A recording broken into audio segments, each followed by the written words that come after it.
Ok. Donc cette consommatrice qui a entre 28 et 34 ans, en fait, qu'est-ce qu'elle nous raconte?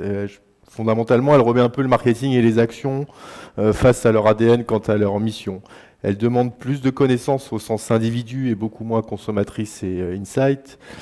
Elle va demander d'utiliser cette connaissance pour construire un réel dialogue et non plus qu'une relation émetteur-récepteur. Et dans le contenu de ce dialogue, il doit être aujourd'hui enrichi de sens et de reconnaissance et beaucoup moins transactionnel. Donc si on prend les exposés de M. Nablou, de Gilles, on n'est plus là pour se dire est-ce qu'on doit y aller, mais c'est plutôt comment on va y arriver à répondre aux attentes de ces nouveaux consommateurs et consommatrices. Si on regarde un peu notre quotidien, de la façon d'imaginer, de faire nos métiers du marketing, on peut raisonnablement se dire que la prise de risque, qu'on s'est installé dans une zone de confort et que la prise de risque est de moins en moins prégnante. En effet, si on regarde un petit peu, ne serait-ce que les programmes de feed sont aujourd'hui totalement banalisés où certains utilisateurs demandent une nouvelle expérience et on doit se réinventer. On a eu jusqu'à maintenant une tendance très forte de reproduire sur ce qui a fonctionné sur les plus grands nombres et beaucoup moins valoriser l'ensemble des signaux faibles et donc l'ultra-personnalisation. Tout ça pourquoi? C'est qu'on était quand même guidé par une demande de ROI immédiat et très très court terme. On peut faire le même parallèle sur la plateforme des moyens qu'on mettait en place pour plutôt opérer ce marketing relationnel. Pour garantir le niveau de productivité qu'on nous demandait, on a mis en place des schémas et des processus qui se sont standardisés au maximum pour également tendre vers de l'industrialisation. Si on prend les modèles de captation des données, on s'attache aujourd'hui à s'installer, à capter des données structurées sur des dimensions plutôt connues. On ne va pas forcément avoir aujourd'hui l'idée de garder, même si on va utiliser demain des données non structurées, notamment des réseaux sociaux. Dans la façon de les analyser, on peut en parler de façon très ouverte, parce qu'on a fait de nombreux scores et de nouvelles segmentations. On a des modèles qui sont aujourd'hui à plutôt standard, qui évoluent peu, sauf sur des parties méthodologie. Mais qu'est-ce qu'on fait? C'est qu'on identifie des comportements passés pour essayer de les reproduire sur le futur. Et on essaie de forcer un comportement et forcer le naturel. La transformation de ces données en action. Enfin, vous avez à vos dispositions un écosystème de canaux. Donc vous avez le service client comme l'exposé Gilles, vous avez la page Facebook, on a Internet, on a l'espace client, on a également l'application mobile. Donc soit on essaye de créer des actions et de les décliner sur l'ensemble des canaux, mais on se positionne moins sur l'ensemble de la notion de parcours client et de l'expérience client cohérente.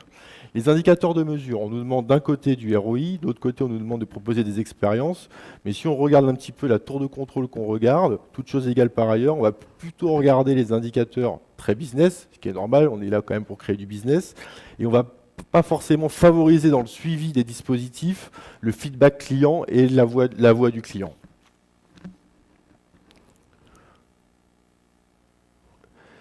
Donc, d'un côté, on a le client qui change, on a aussi nos métiers qui souhaitent évoluer. Donc là, aujourd'hui, on a une prise de conscience collective que ces changements actuels, ils doivent totalement se décliner dans notre façon d'opérer nos métiers.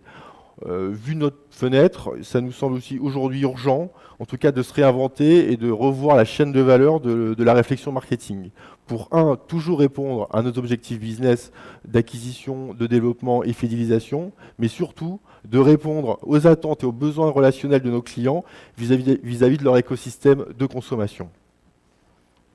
C'est pour ça qu'on a créé Soft Computing Interactive.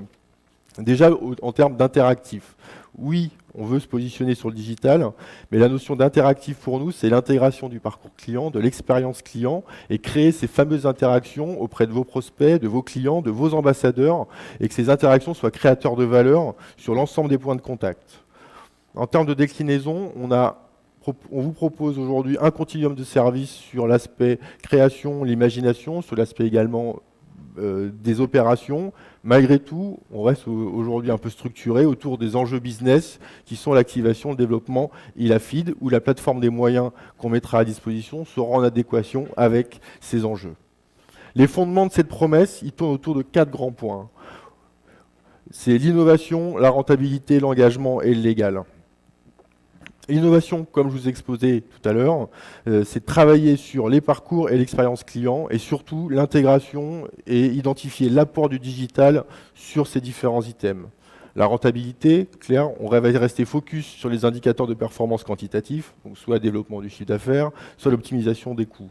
Engageant, on va compléter cette vision quantitative du business par des indicateurs sociaux, notamment qui nous permettront de matérialiser la viralité, la résonance des dispositifs qu'on a remis en place. Légal, c'est un point aussi qui nous semble important d'aborder. Comme l'exposait Gilles, 70% aujourd'hui des données sont créées par l'utilisateur.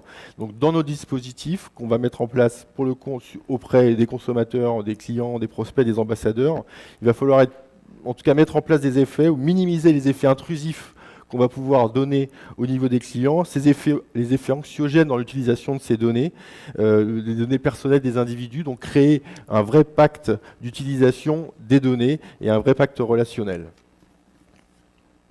Au cœur de notre réflexion, au cœur de ces fondements et de nos engagements, on considère que l'information, la donnée, doit constituer un actif fort. La multiplication des points de contact et notamment la confirmation du digital nous permet enfin de massifier la connaissance qu'on peut avoir sur nos clients. La connaissance acquise, donc on est très aujourd'hui axé sur de la connaissance transactionnelle, de la connaissance attitudinale et souvent une connaissance qui est à l'initiative des marques et pas forcément à l'initiative aujourd'hui de votre consommateur. Le digital nous permet aujourd'hui et également les nouveaux moyens de captation de données nous permettent d'enfin de construire ce fameux parcours client, de mesurer l'usage des différents canaux que vont avoir vos clients avec vous, de connaître son pouvoir de prescription et ou de nuisance, et voire de pouvoir un peu analyser le sentiment des clients qu'ils auront sur certains, notamment pourquoi pas les programmes de feed.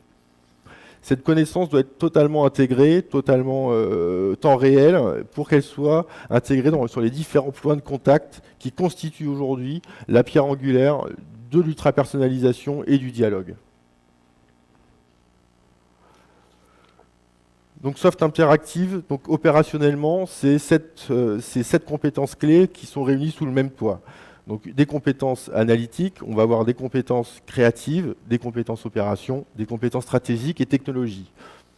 Donc en effet, on pense qu'aujourd'hui c'est un assemblage unique sur le marché et un des points qui nous semble important également de souligner, c'est que c'est l'ensemble de ces compétences savent travailler ensemble. C'est qu'aujourd'hui un data miner, il sait parler à un créatif. C'est pas forcément le cas partout.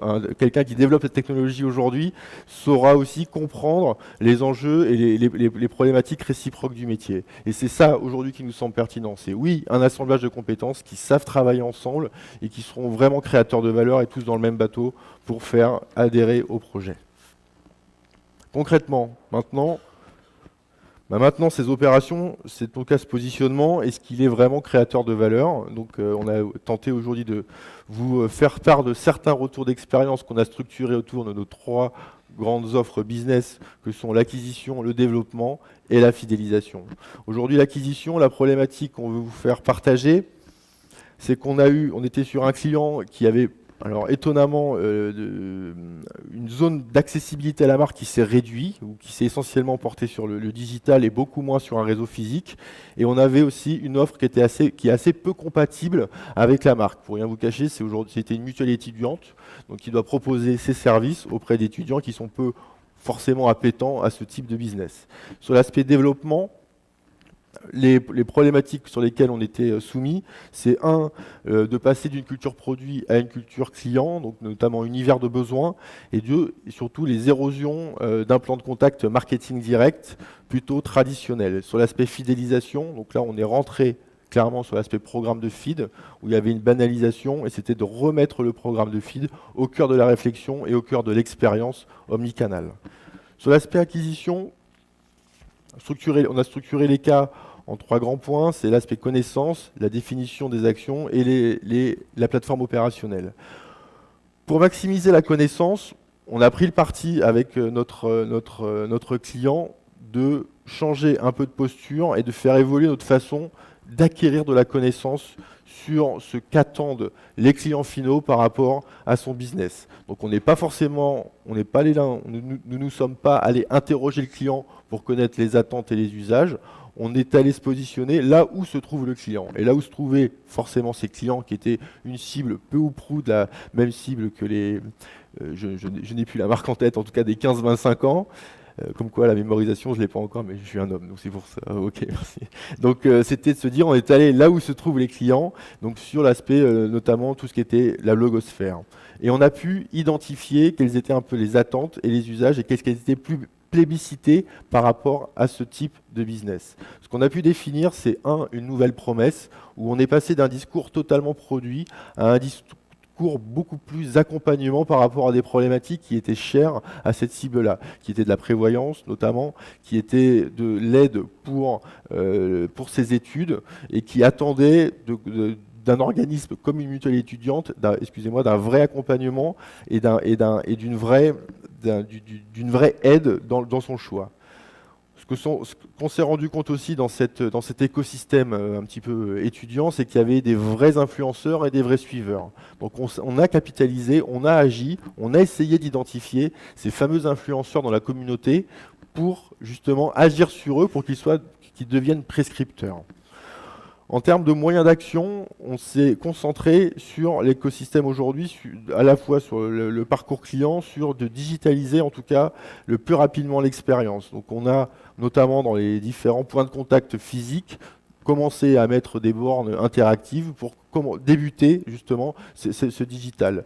On a intégré également toute la page, tous les réseaux sociaux, on a opéré sur ces réseaux sociaux, non pas avec une page sur la marque au sens large, on avait décliné une promesse qui s'appelait Go to Back, et c'est cette promesse-là qu'on a déclinée sur les réseaux sociaux, donc qui n'était pas forcément brandée commerciale. Et pour l'aspect fidélisation et suivi, on a développé des programmes relationnels ciblés, en aucun cas transactionnels, mais très relationnels, qui pouvaient capter, qui aidaient les futurs, en tout cas les futurs clients, dans leurs problématiques du moment.